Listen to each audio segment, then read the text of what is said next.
ही 1 वाटी हरभऱ्याची डाळ घेतली. आता याच्यापासून मी ना डाळ वाटून जे आपलं हे असतं ना बेसन किंवा पिठलं, ही 1 वाटी डाळ घेतली मी. ही आता याच्यासाठी भिजवणार आहे ती 1 तास, कमीत कमी 1 तास पाहिजे. आणि त्याच्या पण नंतर मी वाटून त्याचं बेसन किंवा पिठलं असं बनवून दाखवणार. तर आपण ही आता याच्यात टाकून घेऊ बाउलमध्ये आणि ही वॉश करून घ्या. आता ही स्वच्छ धुवून घ्यायची. भरपूर पाणी टाकून ही आता 1 तास मी भिजत ठेवते. आता ही बघा 1 तास ही डाळ ठेवली मी, ही छान अशी भिजली. आता परत हिच्यातलं हे पाणी काढून हे 7-8 लसूण पाकळी घेतली, ही मिक्सरला वाटून घ्यायची. नंतर या मिरच्या घेतल्या, तुम्ही हिरवी मिरची पण वापरू शकता, लाल मिरची पण वापरू शकता. आता मी हे मिक्सरला वाटून घेते.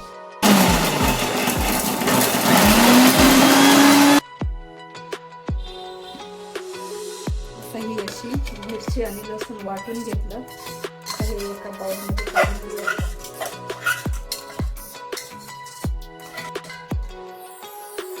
हे बघा मला वाटून घेते.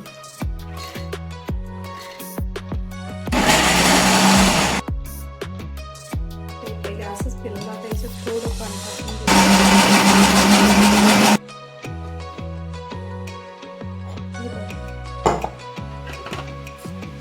छान बारीक वाटलं.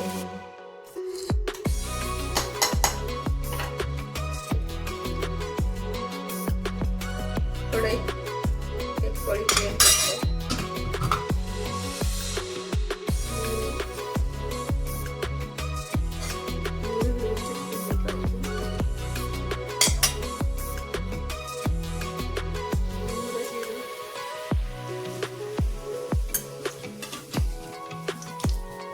आता हे जे वाटण करून घेतलं होतं ना आपण मिरची आणि लसूणचं, ते टाकते.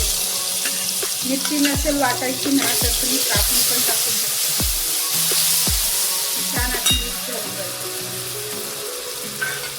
आता हा बारीक कापलेला कांदा,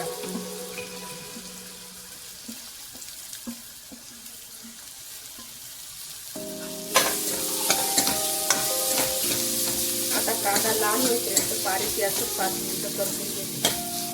आता या ना मी थोडंसं ओवा टाकून घेते, म्हणजे पावसाळ्याचे दिवस आहे ना, पचायला त्रास नको व्हायला.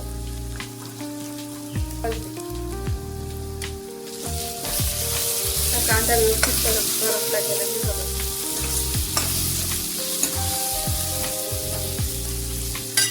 कांदा आणि मिरची व्यवस्थित झाली ना परतून. याच्यात तुम्ही न वाटता मिरची कापून पण टाकू शकता. आता हे जे आपण मिश्रण वाटून घेतलं ना, हे टाकायचं.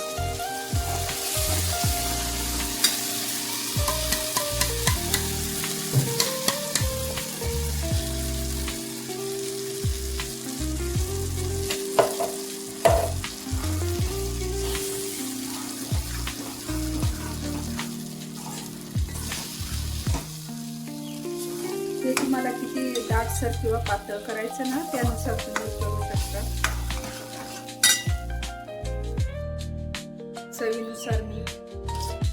हे बघा हे आता मी बारीक गॅसवर 5 ते 10 मिनिटं शिजू देते. हे आता जरी पातळ दिसत असेल ना, तर पूर्ण घट्ट होणार आहे. आणि याच्यातच अजून एक असा प्रकार असतो की याच्यात बिलकुल पाणी नाही टाकायचं, एकदम कोरडच करायचं आणि ते नाश्त्याला फ्राय सारखं खायचं. ते पण एक छान लागतं. आता हे 5-10 मिनिटांनंतर दाखवते मी तुम्हाला कसं झालं ते. वाटून बेसन तयार झालं, किती छान आलं ना. म्हणजे एकदम मस्त टेस्ट पण असते, छान चवीला.